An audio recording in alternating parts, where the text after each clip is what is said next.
This will be a brief demonstration cut using the Forest Manufacturing Model 2054R vertical blade, traveling table, roll cutting saw. I've got other machines going into the details of this, probably another videos going into the details of this machine. I'm really just trying to do a sample cut right now. I have a potential customer who sent me this roll of yellow, like a non-woven filtration material. And I looked at it and I said, oh, easy, we'll cut that with a scallop edge knife style blade. It'll cut great. I picked it up, it's a little heavier than I expected. And I started looking around, and this material is wound on a hard cardboard core. So the blade I originally thought would work great, the scallop edge knife style blade, is not the right blade.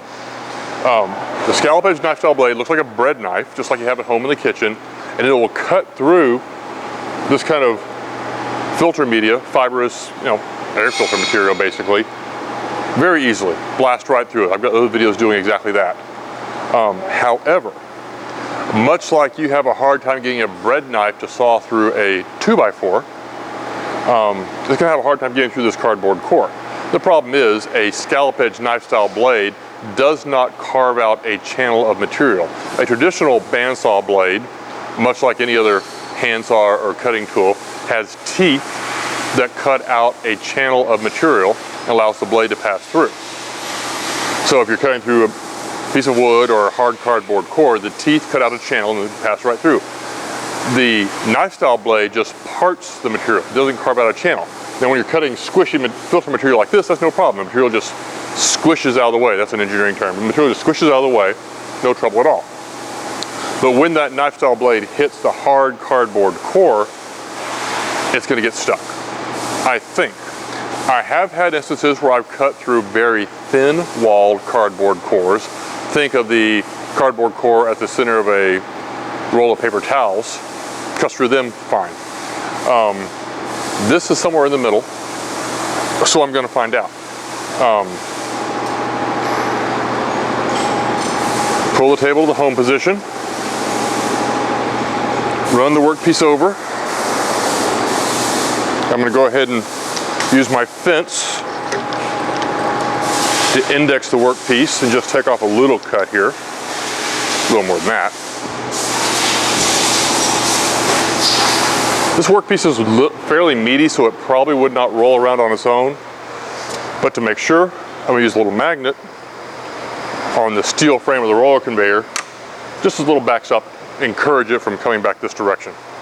So like I said, the blade I'm using, 1-inch wide scallop edge knife style blade. Blade tensions in the range of 16,000, 17,000 PSI. I'm running a blade speed of 3,000 feet per minute. This machine has a fixed blade speed and is a manual traverse, so I'll be doing the work. And like I say, I expect to get about halfway through and stop, not be able to go any further. But let's find out. Yeah, it's cutting through the filter material just fine. I'm looking for that core. There's the core. It is cutting through the core.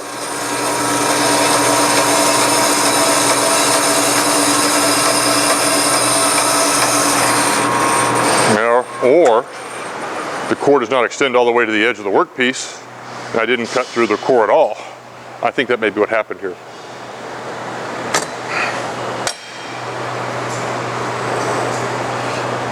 Oh, that is what happened.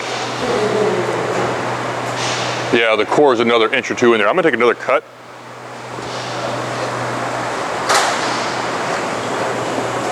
Oh.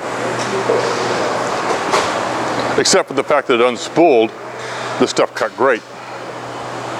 So I'm gonna take a meatier cut and make sure I actually catch that core.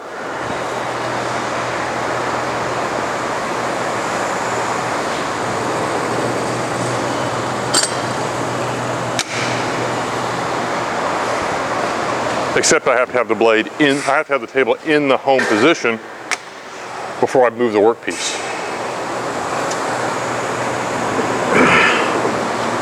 Like that.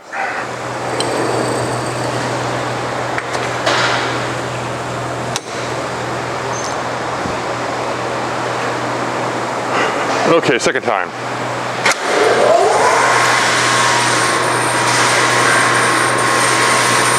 Again, the material cuts fine. I thought I felt the core earlier.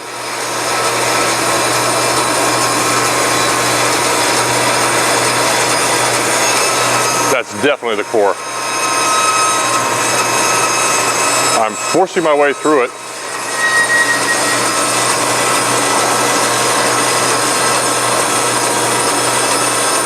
We might have gotten away with it.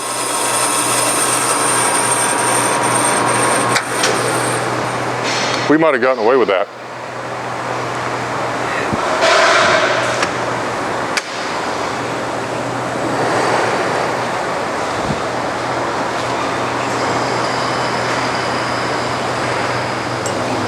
Oh, looky here. Okay. This is a relatively thin core, and we were able to cut through it using the scallop edge blade. I am a little surprised, a little pleased. Let me see if I can extract that core here.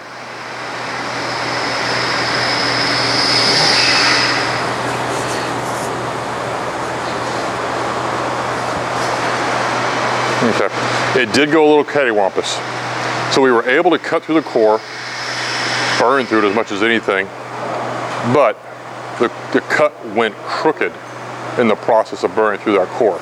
We got a reasonably straight cut on the material out of that, but right here where it was cutting through the core, the blade did go off track a little bit. So I will follow this up with a cut using a hook tooth style blade. And we'll see which result we like better.